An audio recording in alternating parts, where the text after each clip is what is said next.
Est-ce que l'imagination est suffisamment valorisée au travail ?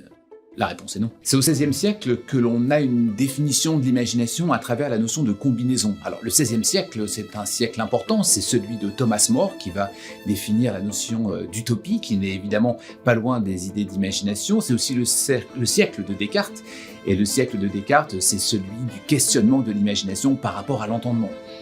L'imagination, on peut dire que c'est une disposition d'esprit. Et cette disposition d'esprit, elle est ou bien incontrôlé, et on peut dire de quelqu'un il est submergé par son imagination, ou alors l'imagination peut être vécue d'une manière un peu plus positive en disant de quelqu'un il va être débordant d'imagination, et ici c'est plutôt une imagination florissante. Mais ça veut dire qu'ici elle n'est pas incontrôlée, mais elle est plutôt maîtrisable. L'imagination c'est trois formes. Une imagination dite reproductrice, en fonction de ce que l'on a vécu, c'est plutôt notre mémoire. Une imagination qui va être également créatrice. L'imagination créatrice, c'est plutôt une force d'inventivité.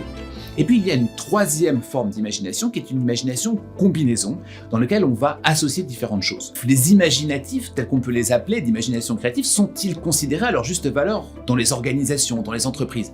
Et la réponse est plutôt non.